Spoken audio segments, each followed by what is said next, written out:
Brought to you in association with Grendel Press.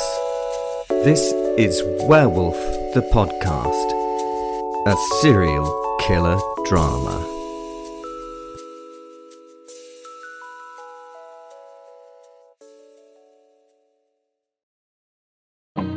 I won't soothe your pain.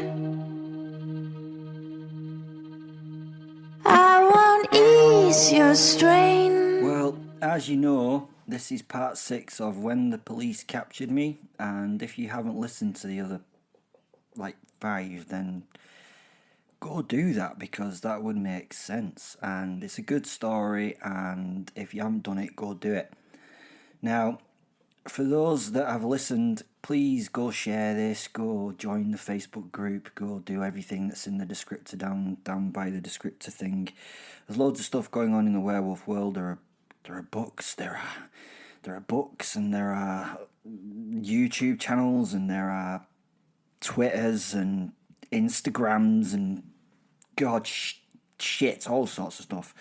So go and be part of the team, go part of the community. If you're a weirdo and you're a bit scary, then go find us, and you will be taken in paw by paw. Anyway, moving on. So as you probably know, I've escaped Her Majesty's pleasure. It's not Her Majesty anymore, is it? His Majesty? I don't know.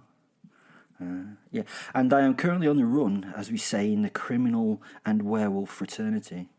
I had been locked away for a while, so it was time to take that time back in a myriad of fun ways and enjoy the rest of the nights on the streets of London. Londinium. Yes, I was a werewolf in London. How cliche is that? The beauty of this place is its myriad of little alleyways and bolt holes. It's not like an American planned place. There are dark spots and parks everywhere. It's kind of a sort of designed for murder and mugging maze. It has loads of lovely cover with lovely dark shadows that help me blend lovely into the night. Lovely. I'd already dispatched a couple of random drunks on a long winding way home from the sites of their inebriation. They had kebabs in their hand. They'd been doing that 3 steps forward, 1 step back walk of the truly pished, honestly. It was poor sport and nothing to tell you about. It was just that they were there and then they weren't. Well, they were, but they weren't there anymore. They kind of resembled their kebabs, but on a larger scale without the pitta or the salad, if you know what I mean. Now, the bus crash. That was lots of fun, though. That was worth talking about. I'd waited on the pavement of Western Way for a vehicle of some size to come along. At first, I just wanted to, hit something large and maybe white vanny. But when the bus presented itself, it was too much in the way of werewolf points not to take. The bus was packed with people, some going to work, some coming home from a night out, and I needed to commit some atrocities. No, that's wrong. I wanted to commit some atrocities to, feel good about myself. What can I say? My ego is the size of a small planet, so it needed to be fed after being captured and humiliated. After spotting the passenger-laden Meals on Wheels bus, I waited it to go past. The wolf in me started the chase like a pitiful dog chasing a car, but bigger. I know that dogs like to chase cars, but what would they do if they actually caught one? Well, the answer is, I think, not a lot. If I caught the bus, however, I would do an awful lot of awful to those on the bus. It would be awful for those people, but awfully good fun for me.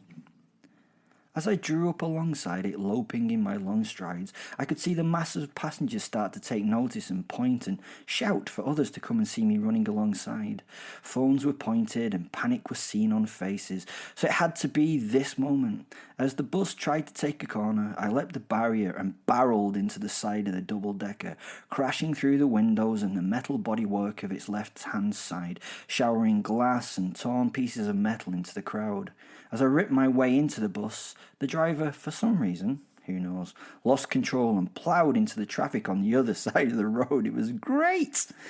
This was somewhat of a bonus, as it easily wiped out a Ford Fiesta and a Vauxhall Corsa.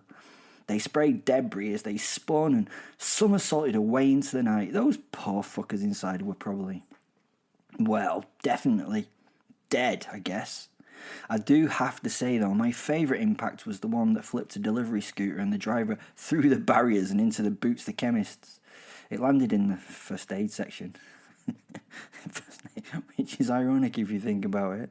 It gave me a huge smile because he landed in the first aid section. People on the pavement scattered and panicked like terrified fowl, and life was getting better as accidents occurred left, right and centre from the initial smashes. Back on the bus, I tore up the centre of the lower deck, whipping left and right with tooth and claw, killing and maiming whatever I touched. The red flashing lights of wrath were in my brain. Fenrir, my werewolf soul, was ecstatic in the back of my mind as we ripped and wrenched people from their seats. I lifted a little Asian guy from his seat, okay to say. I'm not sure if that's racist or not, but yeah, bit his head off and spat it at what I assume was his little Asian wife. It might not have been, but it could have been. Who fucking cares? Whatever or whoever she was, she now sat screaming with a man's head upside down on her lap. A gift she would never forget, and the subject of many years of therapy, methinks. The out-of-control bus smashed through one more car and piled into a wall on the side of the road at the side of a culvert, and came to a sudden stop. This threw the passengers into a flap as they rebounded off hard metal items, floors, ceilings, and each other. They were like shit screaming rubber balls. I stopped my killing, stood in the walkway and looked at the cowering humans. These are the moments you realise you are so much more than them. And I know that sounds arrogant. Well, guess what? I am better than you. I am. There's no equality or equanimity here. I'm a werewolf. You're not. Sorry. No one moved on this level, but moaning and shouting and crying could be heard from the upper deck. A man came banging down the stairs filled with expletives and anger. He turned and stepped off the bottom step filled with righteous indignation. His righteous indignation which suddenly melted to utter righteous horror. His jaw opened and fell as he looked at me, and he now grappled with the situation that had been presented. He smiled, to the man's credit, raising a hand as if in greeting me. He then turned and made his way back upstairs a little more quietly. It would have been a perfect Scream movie comedic moment if he hadn't have been, or if he had been whistling on the way up the stairs. Sirens could now be heard in all the outside chaos. I mean, the chaos had kind of calmed down in the post-madness hush and the pre-response quiet. The new madness would soon start at the post-orgasmic appearance of the authorities. I had created a great piece of artwork here. Part of being a great artist is knowing when to stop working on the piece and fuck off. It was time to let this work do its own thing. I transformed back into the wolf and made my way from the bus. The werewolf was exiting stage right, but let the play continue without him. I was going to make those fucking papers tomorrow and hopefully not leave too many happy ever afters. I wandered the back streets as a wolf, a giant of a beast looking for my next bit of fun. As I go, I'm seen by people in their cars, but they dismiss my size and just see me as a big canine, a big dog. All the night is rent by the barking of those little dogs and their shitty little howls. Those domesticated little chumps making it known they know that I'm out here. Those little fuckers should be glad to be indoors right now. They would not be shouting if they were out here with me at this moment in time. I then smell them. A basement flat stands out as I make my way along the road. The smell of two young women comes to me, but they smell so special. The flavours are odd, old and foreign and somewhat decadent. I'm going to go and huff and puff and blow this door down. I find the unremarkable blue door and wait just for a moment, fading into the darkness of the stairwell down to their little flat. I need to be on them before they have time to react. Managing to get an uncomfortable phone call out, that would ruin my plans. So I have to use my speed to bring up this evening's proposed artwork. I rush at the door in my werewolf form and smash through it and make it a hole with my shoulder. I take a deep inhalation to find where the delightful smell emanates from. I run and burst through the bedroom door, coming to a somewhat scrambling halt on the fake wood floor of their room. Two beautiful women look at me over the top of a red duvet set and blink the sleep from their eyes. They're delicious to behold, and this evening just became a lot more fun. One woman is black and the other looks somewhat Turkish to me, but I may be clinging to stereotypes at this moment in time. She did actually smell like Turkish delight. Maybe she wasn't Turkish then. Maybe she'd just eaten some Turkish delight. I'm starting to get worried I'm racist. No, definitely not. I hate all humans equally. The two women look at me in disbelief, not knowing whether they're all, still asleep and dreaming of being stared at by a creature of the nightmares, or if there was actually one standing at the end of the bed. They've not even screamed yet, and I don't think they will, as they have chosen to do that freeze response in my presence. They seem petrified while they look at me. They then look at each other, and then they scream. It was bliss, but I couldn't let them scream for long. So I leapt, and can you imagine the wet tearing stuff and then the screams stopping? After having a nice cup of tea and a couple of jammy dodgers, I left. I love middle-class couples' collections of tea, and this one was a particularly nice one, a ginger and honey. I think it's called Manuka honey tea. And it was just the thing to set up a warm-bellied werewolf for the night. I've talked about it before in an episode. I love Manuka and ginger. It's just, if I had my choice of tea, what do you mean? Tell me. Okay, yeah, I get it. I'll carry on. Yeah. I left the flat as a naked male. That was daft. But then I suddenly remembered and changed myself back to my black wolf to wander off once more into the icy night. Getting to kill the couple's cat as it accidentally bolted from the cat flap and accidentally bolted into my mouth was a super bonus. I fucking hate cats. I never chew. I grab, crunch, then spit. I'm not a swallower. I'm gentlemanly like that. It was now late, and I decided to find my next adventure of the night. I sniffed around, but at this time, away from the thoroughfares in the city, there were very few people about, so I had to do a little searching to find my, let's say, next giggle. Perfect. A London black cab with a London black cabbie sat reading his paper. The tantalising thought of managing to get into the cab as a werewolf without him noticing became a great fun idea for the both of us. He was engrossed in his paper, so I thought I might get in, that I might get away with it. I'd not really thought about the fact that I was now a lot too big to get into the cab easily. I bowed my head and forced my way into the cab. The suspension of the black beast was creaking and complaining about my entry, and the man reading the paper just grumbled, not looking up from what he was doing. I could hear what he was saying with my super hearing, though. He was saying stuff quite derogatory, mainly complaining to himself about how these kids are getting so fucking fat now. You need a fucking JCB to carry on this job soon. I saw the reflection of the paper in the rearview mirror at the front of his car. The headline read, "Beast of Belmarsh escapes." It was about me. No, it was about me. Me. I was the beast of... Oh, you get that. Sorry. It must have been fresh off the press. "All sorts out tonight, governor," he said, reflecting on the paper. "There's another fucking nutter out there, mate. Killed 20 people in his escape from maximum fucking security." Well, that annoyed me a bit. It was a much higher body count. I suppose I'd kind of blended some of those bodies that had gotten in the way, so it could be a while before they'd identified all the bits, but it was plenty more than 20. I just think that they could do a better job of, doing the numbers and stuff if they're going to make fucking, proper statements that go out there and stuff. "You'd best get yourself home, mate," the cabbie continued.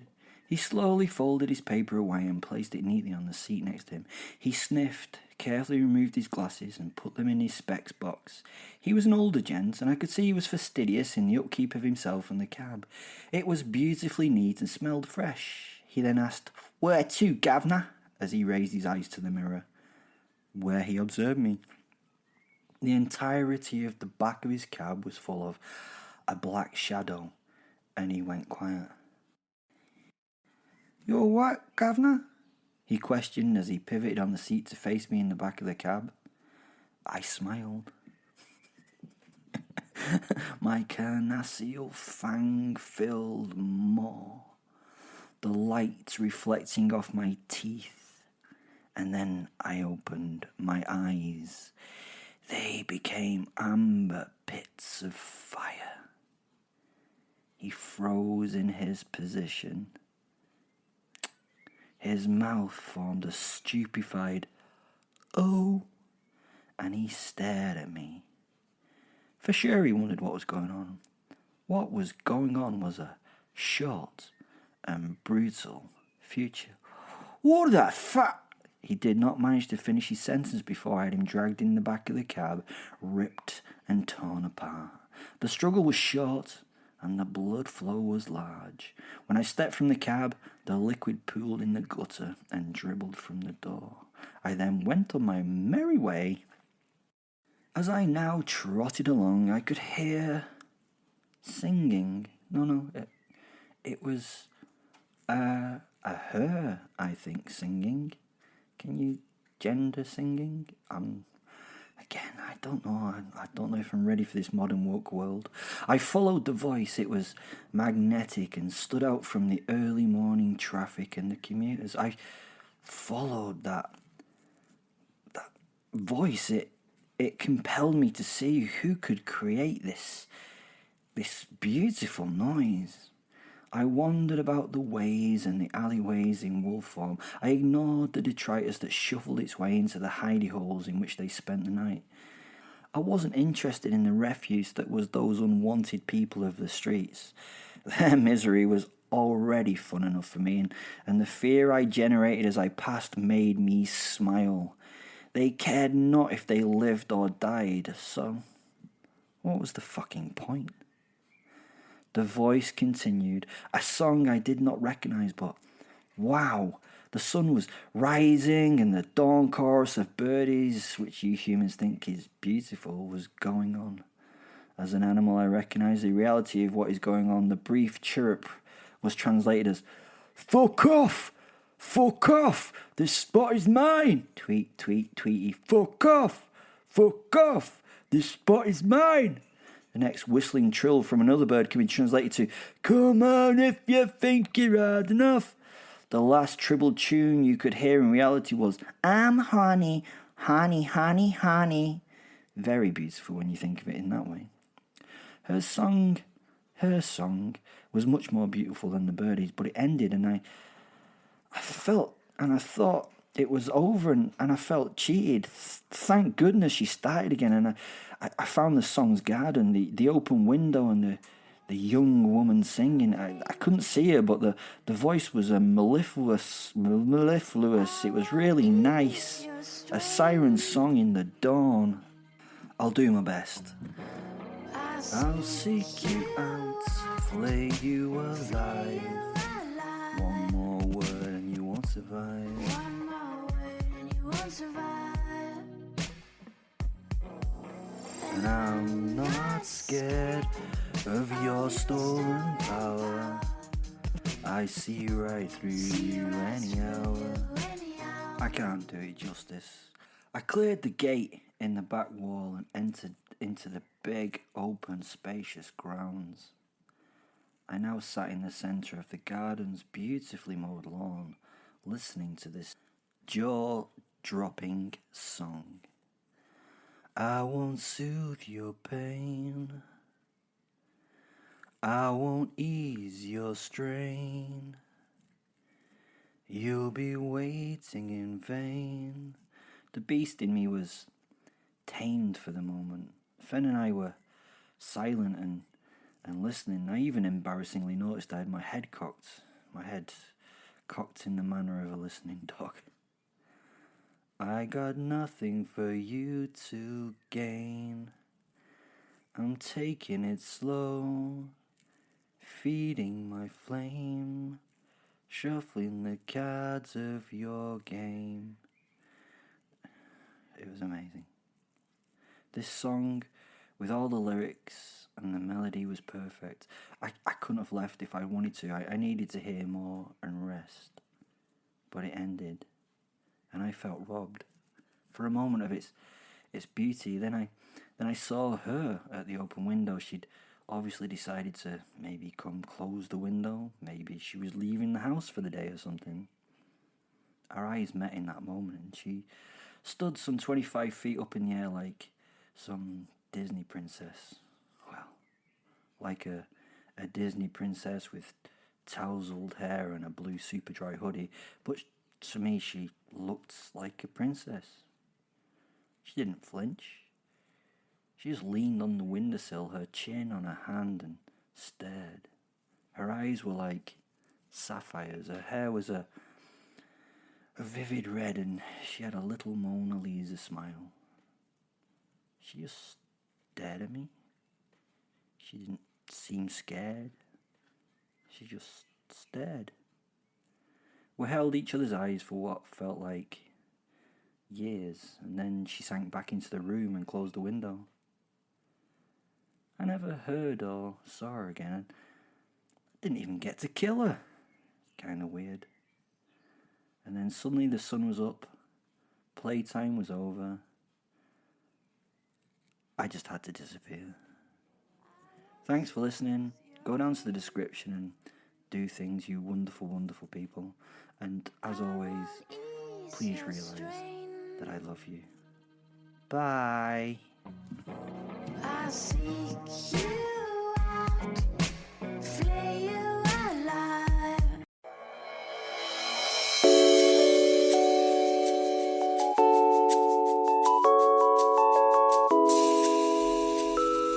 Brought to you in association with Grendel Press. This is Werewolf the Podcast, a serial killer drama.